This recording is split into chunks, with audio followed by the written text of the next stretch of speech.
Semangat pagi, selamat pagi, assalamualaikum warahmatullahi wabarakatuh. Oke, kali ini kelompok kami akan mempresentasikan tentang marketing plan studi kasus PT XYZ pada perusahaan logistik pangan. Untuk memenuhi mata kuliah dari pemasaran dan dibimbing oleh Bapak Satria Fadil Persada, Eskom MBA PhD. Terima kasih ya Bapak sudah memberi tugas kali ini. Ini saya perkenalkan satu persatu dari kelompok saya. Yang pertama Bapak Aang Kunaifi. Terus selanjutnya Bapak Muhammad Ainul Fahmi. Selanjutnya yaitu Ibu Nadia Primadian, Ibu Eliana Nur Faidah, Bapak Nobel Daniel Muhammad, dan yang terakhir saya sendiri, Rosyana Dwinita. Oke, untuk materi selanjutnya akan dijelaskan oleh Bapak Nobel. Oke, Bapak Nobel silahkan di-share untuk materinya. Yang akan kita bahas pada materi kali ini ada 10 case. Yang pertama executive summary, yang kedua corporate connection, yang ketiga environmental analysis and forecasting, yang keempat segmentation and targeting, yang kelima next year's objectives and quotes, yang keenam action plans, strategic and tactics, yang ketujuh resources needed to support strategies and meet objectives, yang kedelapan marketing control, yang 9 presenting and selling the plan, yang 10 preparing for the future. Oke, bagian pertama yaitu executive summary sebagai berikut. Kegiatan usaha utama PT XYZ ada 3. Yang pertama produksi, yaitu produksi budidaya pangan beras dan pangan lainnya, industri berbasis pangan beras dan pangan lainnya. Yang kedua perdagangan, yaitu perdagangan hasil budidaya pangan beras dan pangan lainnya, perdagangan hasil industri berbasis pangan beras dan pangan lainnya serta turunannya. Yang terakhir terkait jasa, yang meliputi pengelolaan dan pengembangan logistik, jasa pengolahan, penyimpanan, perawatan, dan distribusi pangan beras dan pangan lainnya, pendidikan dan pelatihan, lalu penelitian dan pengembangan, lalu pengelolaan dan pelaksanaan angkutan dan distribusi. Nah, selanjutnya survei dan analisa terhadap mutu dan keamanan pangan. Yang terakhir perawatan kualitas dan sanitasi pangan. Lalu ini terkait keuangan, dalam laporan keuangan terakhir memang di 2018 mengalami penurunan, di mana penurunan ini sudah terjadi mulai tahun 2017. Nah, terakhir untung grafik kenaik itu mulai tahun 2014 ke 2015 ke 2016 mengalami kenaikan, namun 2 tahun terakhir ini mengalami penurunan. Detailnya sebagai berikut terkait penjualan. Pada laporan tahunan terakhir tahun 2018 mengalami penurunan dari yang semula 33.000 menjadi 28.000 sekian. Hal ini tentunya berdampak pada laba usaha yang ikut turun dari yang semula 1.600 menjadi 1.094. Lalu pada ekuitas turun dan jumlah aset ternyata mengalami kenaikan dari 29 menjadi 43. Lalu selanjutnya saluran penjualan online PT XYZ, yaitu memanfaatkan market share seperti Bukalapak, Tokopedia, Shopee, Belanja.com, Ralali.com, Tok.id dengan nama branding adalah Sembako.com. Nah, yang kedua corporate connection. Pada corporate connection, dalam rangka meningkatkan kinerja komersial dalam pengembangan usaha, beberapa usaha dan strateginya diantaranya sebagai berikut. Yang pertama, kegiatan penjualan komoditas ini peningkatan market share komoditas melalui pengembangan produk, strategi diferensiasi harga, dan pemanfaatan sistem dan teknologi.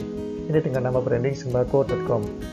Yang kedua, kegiatan jasa dan anak perusahaan. Ini pengembangan bisnis PT XYZ hulu hilir melalui pembentukan unit bisnis industri dan unit bisnis jaringan retail.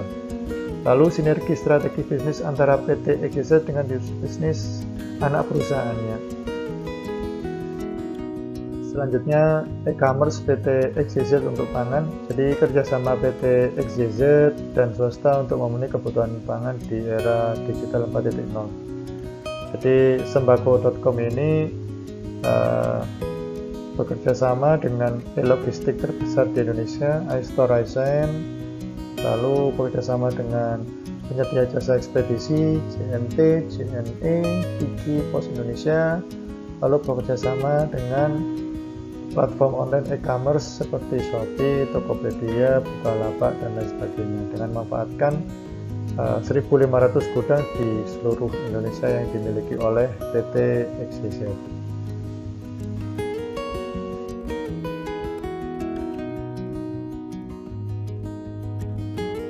Oke, kali ini saya akan menjelaskan tentang environmental analysis and forecasting.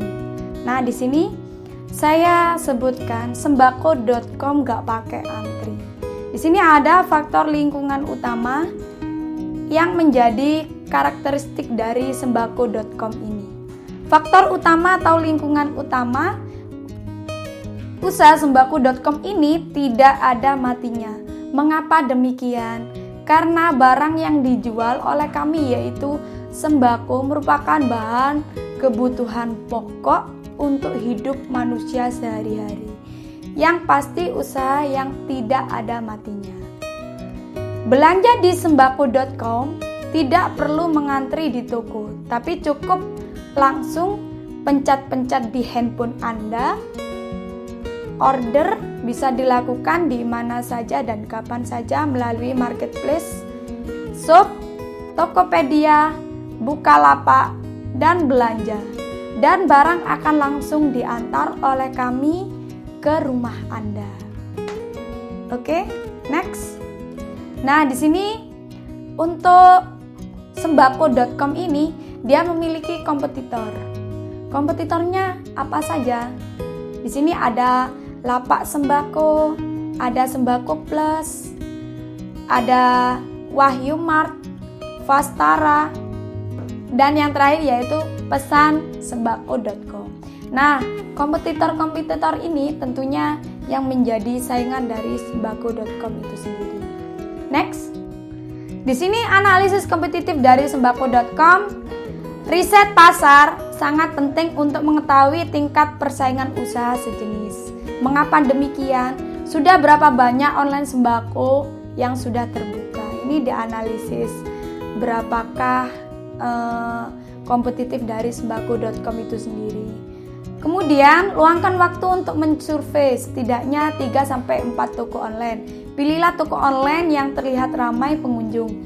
Riset ini untuk mengetahui produk apa yang mereka andalkan, terus barang apa yang laris terjual, dan bagaimana perlakuan terhadap pelanggan. Dari sini kita bisa mendapat sedikit gambaran bagaimanakah langkah kita untuk menindaklanjuti dari kompetitif itu sendiri. Next.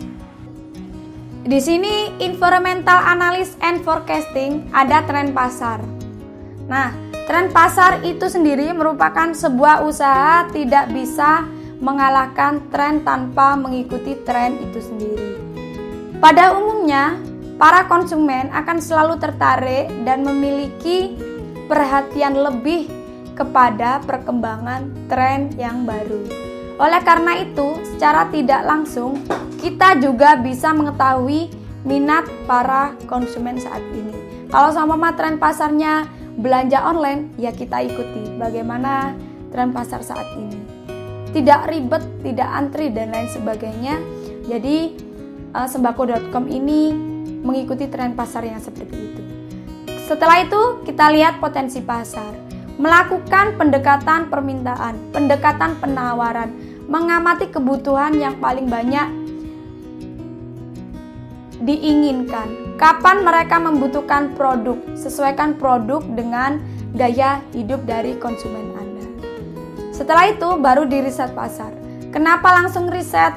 Perlu dilakukan langkah ini untuk mengetahui bagaimanakah peluang usaha dari sembako.com, apakah memiliki tingkat kesuksesan yang tinggi atau tidak nantinya. Saya pasti usaha sembako.com ini pasti memiliki minat yang tinggi dari masyarakat. Oke, mungkin itu saja presentasi dari saya. Selanjutnya akan dilanjutkan oleh teman saya. Baik, terima kasih atas kesempatannya. Selanjutnya akan saya bahas secara singkat segmentation and targeting. Segmentation di sini terbagi menjadi 4. Yang pertama demografis, terbagi menjadi 2, yaitu generasi Z dan generasi Y, dengan persentase generasi Y lebih banyak daripada generasi Z, yaitu seperti yang kita tahu generasi Y di sini adalah umur 25 tahun ke atas, atau rata-rata adalah umur yang baru memulai atau sudah memiliki rumah tangga sendiri. Yang kedua, lifestyle atau gaya hidup. Di sini menggunakan gaya hidup yang praktis. Selanjutnya ada secara geografis, dapat dilakukan di pedesaan ataupun kota besar. Yang terakhir adalah dari segi psikografisnya, yaitu untuk konsumen yang memiliki mobilisasi yang cukup tinggi dan dapat dimanfaatkan oleh semua kalangan. Target bisnisnya yaitu adalah generasi milenial maupun generasi Z yang tidak diragukan lagi kemahirannya menggunakan internet, serta selalu aktif untuk mencari metode belanja yang paling praktis dan sederhana yang dapat dilakukan untuk mendapatkan kualitas barang yang baik.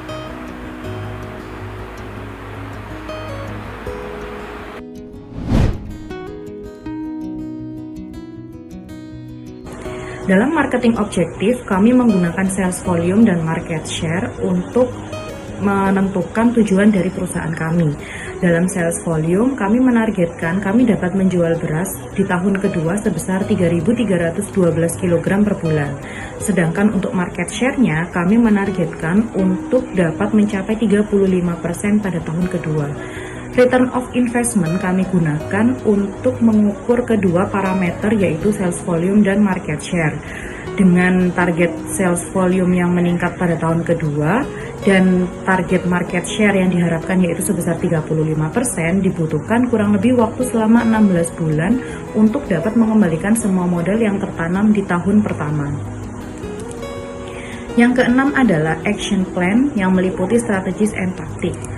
Pada poin strategis sudah dijelaskan sebelumnya di segmentation and targeting, jadi di sini saya akan lebih menjelaskan ke taktik. Dalam taktik, kami mengenal ada 3 tahapan. Yang pertama adalah differentiation, marketing mix, dan selling. Differentiation ini dibentuk atas dasar positioning yang telah kami tentukan sebelumnya. Di dalam differentiation terdapat 3 hal yang dapat kami jabarkan. Yang pertama adalah konten, di mana varian produk sembako yang beragam sesuai dengan kebutuhan dan keinginan pelanggan, dan harga yang terjangkau oleh seluruh kalangan masyarakat.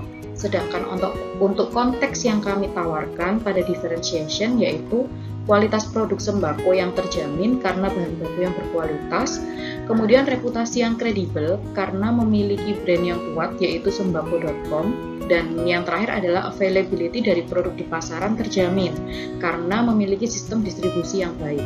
Dan yang terakhir kami melihat dari infrastruktur. Di sini kami memiliki differentiation berupa memiliki sumber daya yang handal dan kredibel, serta dilengkapi dengan fasilitas logistik yang handal dan memadai. Kurang lebih ada 1.500 gudang di seluruh Indonesia. Sedangkan untuk marketing mix, kami menggunakan prinsip 4P, yaitu product, price, place, dan promotion. Untuk produk itu sendiri, kami menjual sembako yang terdiri dari beras, gula, minyak goreng, dan lain sebagainya untuk memenuhi kebutuhan pangan masyarakat. Sedangkan untuk price, kami mengambil contoh produk beras di mana harganya ada di angka kisaran 10.000 sampai 12.000 per kilogramnya. Untuk place, kami memasarkan produk dengan 2 cara. Yang pertama adalah dengan cara offline, yaitu ke toko retailer, melalui toko-toko yang mulai ukuran kecil hingga ukuran besar. Sedangkan untuk pemasaran online, kami melalui e-commerce seperti Shopee, Lazada, Tokopedia, dan lain sebagainya. Promotion, kami membuat brand yang unik yaitu sembako.com, dan yang terakhir kami juga membuat program promosi program bundling sembako yang dimana di dalam satu bundling itu dapat terdiri dari 2 atau 3 jenis sembako yang kami kemas dengan harga yang lebih murah. Untuk taktik yang terakhir yaitu selling. Jadi di sini saya akan menjelaskan bagaimana proses penjualan dari produk sembako kami. Yang pertama, customer akan mengorder pesanan secara online maupun secara offline yang didapatkan dari data forecast ke dalam factory, sehingga factory ini akhirnya dapat memperkirakan dalam periode tertentu akan mengirim seberapa banyak sembako dan bagaimana jenis yang dikirim ke dalam warehouse. Di dalam warehouse ini ada dua tujuan. Yang pertama adalah ke retail store untuk penjualan secara offline, sedangkan untuk customer yang melakukan pembelian secara online akan dapat mengakses produk sembako kami langsung yang dikirim dari warehouse. Jadi untuk tahapan proses penjualan offline dari warehouse, sembako akan kami kirim ke retail store, kemudian di retail store customer akan membeli produk kami di retail store, dan yang terakhir untuk pemasaran secara online, customer dapat melalui e-commerce di mana barang tersebut akan langsung dikirim dari warehouse. Baiklah, selamat pagi semuanya. Terima kasih untuk selanjutnya saya akan menerangkan tentang bab 7, yaitu resources needed to support strategies and meet objective.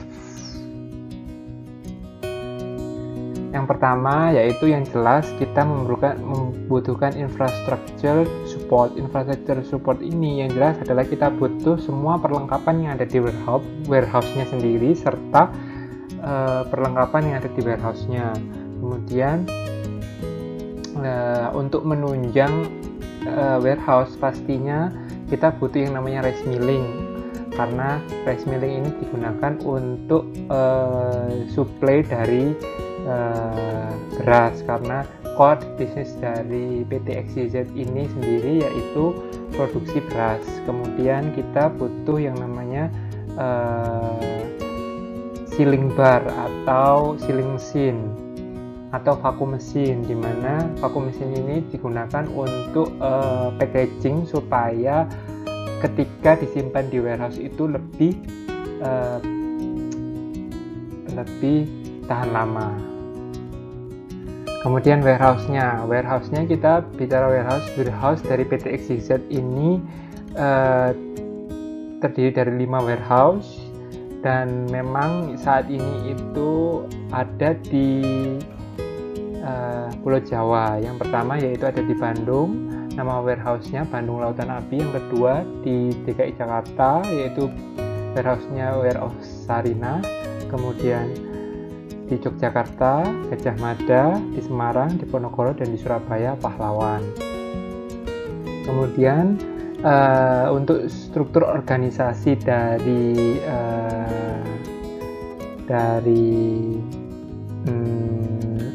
e-commerce yaitu ini hanya struktur organisasi yang ada pada e-commerce, di mana terdiri dari 2, yaitu terbagi menjadi sales director dan third party, di mana sales director itu ada 2 manager, yaitu sales manager dan warehouse and PPIC manager. Sales manager itu dibantu oleh sales staff dan admin staff, serta warehouse and PPIC manager itu dibantu oleh warehouse staff dan PPIC staff. Kemudian di third party ini kita menggunakan pihak ketiga, di mana pihak ketiga ini kebanyakan memang soal tentang angkutan dan transportasi, yaitu checker, driver, admin, dan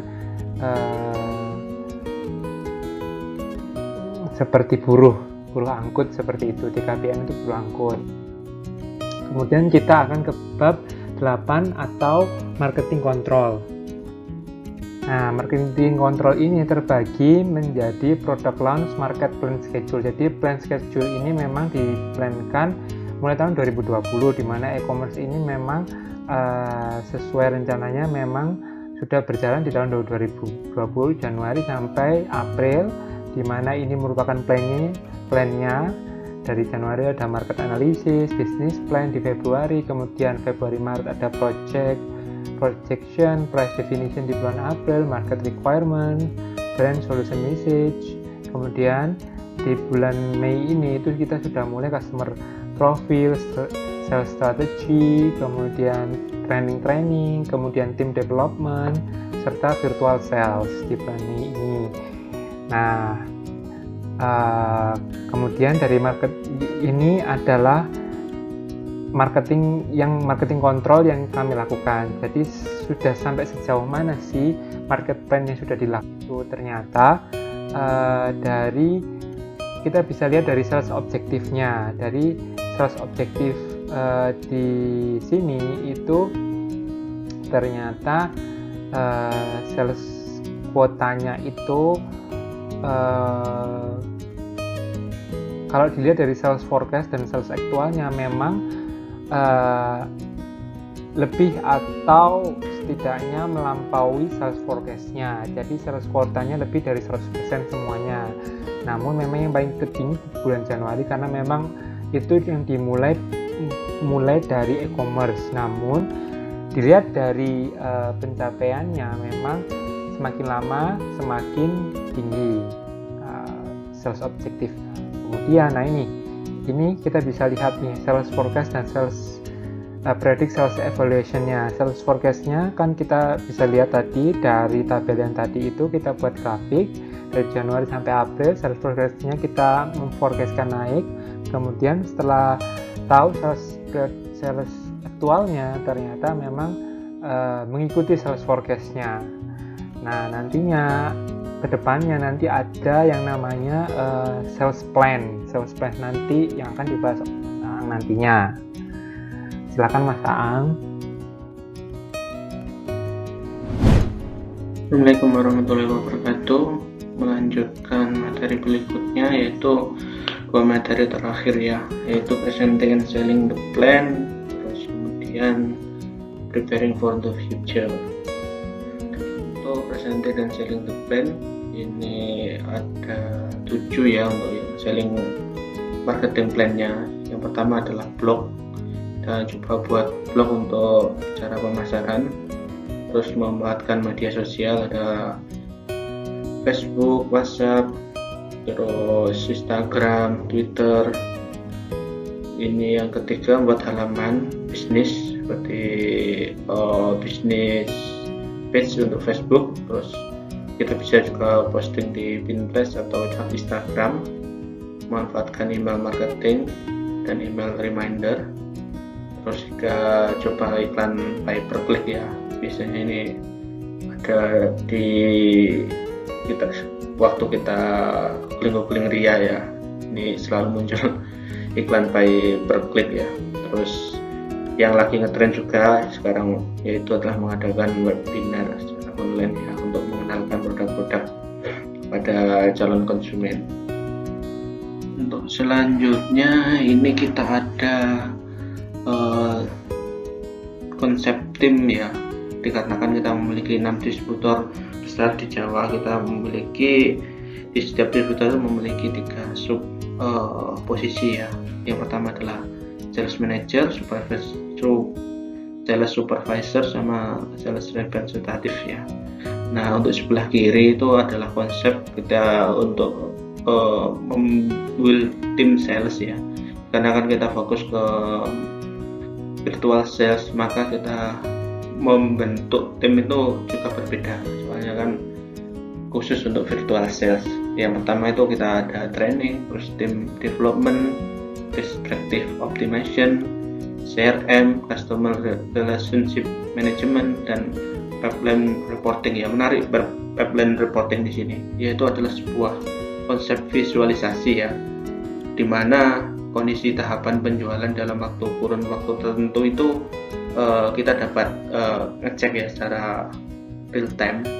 Nah tujuannya dari pipeline reporting itu adalah kita bisa mengontrol penjualan untuk mendapatkan ROI yang kita sudah tentukan di bisnis objektif tadi ya. Terus kemudian virtual sales.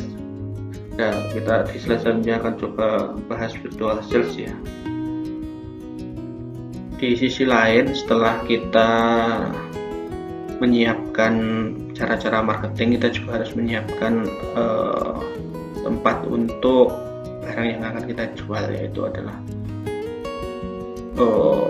distribution center ya. Di sini kita coba menggunakan model strategi distribusi itu sebagai multi distributor ya, dengan harapan akan menguasai area yang cukup luas. Contohnya ada 5 ya di sini. Yang pertama itu ada distributor, terus wholesaler, retailer, terus customer. Terus ada distributor, retailer, terus langsung customer. Bisa juga punya distributor, wholesaler, customer, atau end customer. Nah, ini kita bisa juga jualan seperti model bisnis ya di sini contohnya. Terus yang keempat, langsung ini ya, dari distributor langsung ke customer ya. Mungkin di sini customer ini mempunyai pembeliannya banyak ya, makanya langsung dari distributor ya ini. Terus yang selanjutnya adalah dari distributor ke reseller. Untuk selanjutnya, subbab selanjutnya adalah preparing for the future. Untuk menyiapkan program ke depan, kita juga harus bisa menengok ya. Ini di data sebelumnya, data 4 bulan sebelumnya dari 2020, kita mempunyai sales forecast ya. Terus ada sales aktual juga di sini. Terus ada sales quota. Jadi di sini menunjukkan bahwa ada forecast di Januari itu kecil ya, mungkin masih pengenalan market ya, Januari dan Februari ini. Terus ada sales aktual. Tapi cukup mengejutkan di sini dari sales quotanya itu exceed expectation ya, melebihi ekspektasi ya di sini. Di atas 100% semua. Kemudian ada di market ini yang cukup tinggi ya salesnya itu. Sales forecast-nya ya, mungkin karena sudah diimplementasikan beberapa marketing plan, maka kita menargetkan sales forecast yang tinggi juga. Sales aktualnya pun juga tinggi di sini dengan sales forecast yang tinggi. Jadi kita mendapatkan 110% sales quota, dan April pun juga sama. Nah, kita di sini fokus ke ROI ya selama 16 bulan sebagai bisnis objektif. Kita menggunakan marketing forecast tuh model MAD ya, mean absolute deviation, dari 4 bulan ini untuk 16 bulan depan. Nah, di sini kita mendapatkan rata-rata tuh sekitar 4.000-an kilogram beras ya di sini contohnya. Nah, dengan target seperti ini diharapkan akan mendapatkan ROI pada 16 bulan. Selanjutnya, dikarenakan kita fokus ke e-commerce ya, kita juga harus setting juga marketing toolsnya itu dengan IT juga. Nah, ini ada contoh itu Salesforce ya di sini. Nah, dengan berkembangnya IT di Indonesia ini ada software as service atau SaaS. Nah, ini based on cloud di sini, yaitu penggabungan antara internet untuk suatu konsumsi bahan baku di kalangan pebisnis, kondisi di mana menginginkan sesuatu serba cepat, fleksibel, online, dan update kapanpun dan dimanapun. Nah, ini salah satu CRM juga ya, Customer Relationship Management. Jadi di sini tuh kita bisa mengecek kondisi barang jualan kita secara real time ya. Dengan bisa mengecek secara real time, kita bisa memanage di kondisi-kondisi di daerah mana saja yang kita perlu perhatikan lebih, ataupun kita bisa menambahkan strategi-strategi tertentu untuk penjualan yang kurang seperti itu. Untuk selanjutnya, kenapa kita memilih ROI sebagai landasan keberhasilan dari bisnis kita itu karena ROI itu adalah sebuah ukuran untuk menunjukkan berapa besar laba atau keuntungan yang didapat dari investasi kita. Faktor pendukung ROI adalah salah satunya adalah profit margin. Profit margin yaitu rasio pendapatan terhadap penjualan yang berhasil diperoleh dari selisih penjualan bersih yang dikurangi dengan harga pokok penjualan. Harga harga manufacturing ya di sini ya. Harga manufacturing, harga bahan baku seperti itu. Nah, ketika kita dapat mencapai ROI sesuai target atau sesuai kalkulasi kita, maka di dalam perusahaan itu maka investasi termasuk investasi yang cash flow-nya itu lancar. Dengan cash flow lancar kita bisa menambahkan beberapa investasi lagi, misalnya dengan menambahkan ekspansi pasar seperti itu. Dengan ekspansi pasar maka kita akan mendapatkan customer yang lebih banyak. Dengan customer banyak diharapkan akan mendapatkan profit margin yang lebih besar. Sekian presentasi dari kelompok kami. Apabila ada saran dan kritik bisa dituliskan di kolom komentar ya. Akhir kata, billahi taufiq wal hidayah. Wassalamualaikum warahmatullahi wabarakatuh.